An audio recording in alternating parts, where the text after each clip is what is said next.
Shaytan is the greatest and most oldest enemy to mankind. His envy as old as mankind itself. His ultimate aim, which is to misguide mankind away from the worship of Allah subhanahu wa ta'ala. But what are his tricks and means of deceptions? To find out more, stay tuned on Women's AM.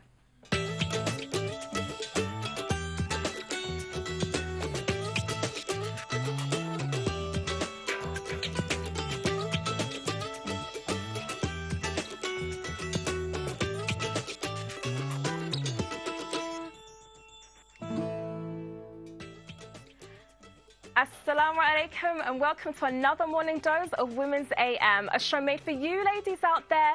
We bring news, discussion of topical interest, poll results, challenges and much more. We are discussing a topic crucial to our success in this world and the akhirah. You are joined by me, Adama, and sister Liz and Ayan. So how are you guys doing today, mashallah? Alhamdulillah, very well. I love your outfits. Thank you. You too.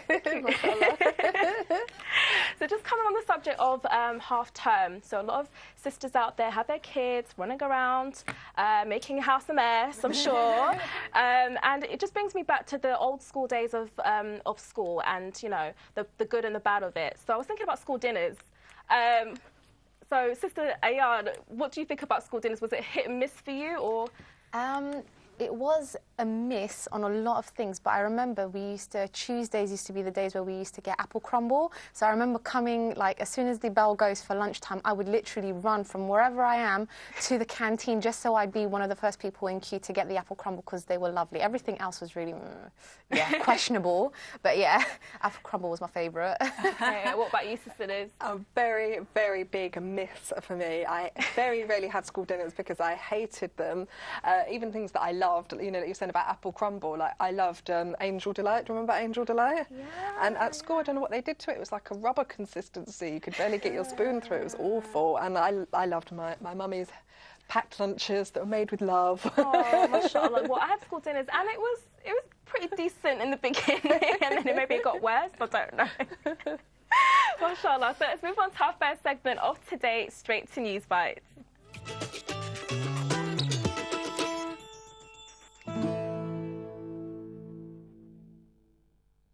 In this segment, we take a look at the headlines and discuss articles of great interest. So, sisters, we've got a couple of articles today, and I'm going to go to you, Sister Ayan. North Korea UN human rights inquiry moved to tears.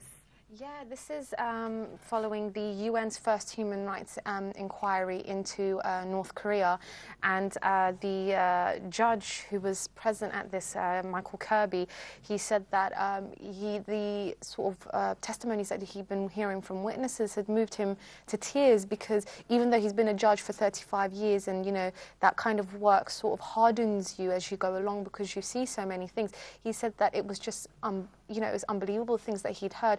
He'd heard, you know, testimonies from women saying that they'd been forced to drown their own babies, children who were born in prisons, raised in prisons, and who were also starved, and families tortured for watching things as, you know, as trivial as you know, foreign soap operas.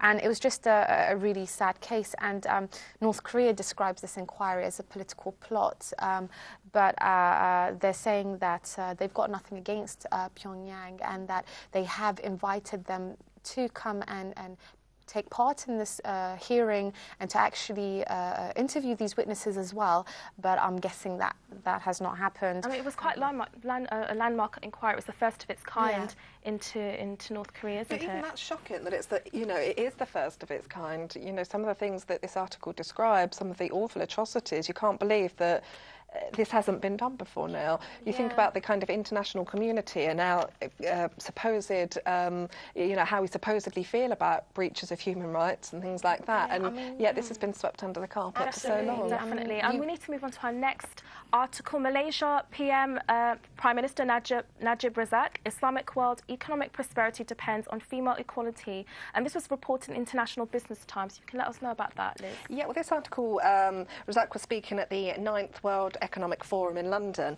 and he was basically saying that by giving women economic prosperity, this is kind of going to be the making of the economic system. I think it was maybe a bit of a crowd-pleasing, strategical statement, personally. We've seen a lot of these comments coming out of Malaysia, you know, since Razak has been Prime Minister there. And it's kind of a U-turn for Malaysia in terms of their political stance and political allegiances with the West. Absolutely, so, because I mean, it's never been heard of Malaysia making these sorts of comments before. Yeah, I mean, they've always been quite independent, and they've never really gotten too involved in the politics of other neighbouring countries or other Muslim countries, and I find it quite surprising, some of the comments that he'd made. Well, absolutely. I mean, he highlights 3 ways of supposedly improving the lives of women in Islamic countries: education, career opportunities, and shattering the glass ceiling to get more women to higher level positions. I mean, do you think that this, given that it was on a great economic platform, and these comments have been coming out from Malaysia and the government, that maybe they're trying to sort of get in on the sort of economic sphere of the Great 8 or the Great 20, for example? I don't know, because the thing is that a lot of the Muslim countries, a lot of the women do work, you know.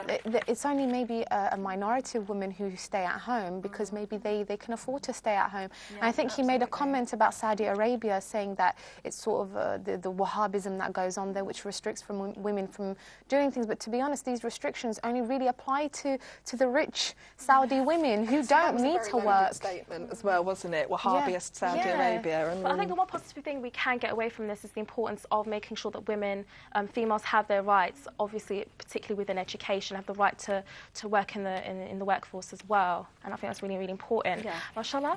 And Sister Liz, we have the next story from you. A new breast cancer test that can detect 7 types of disease that could lead to more personalised treatment for patients. And that was in the Daily Mail. Sorry, it was you. Yeah, this one was really, really interesting, actually.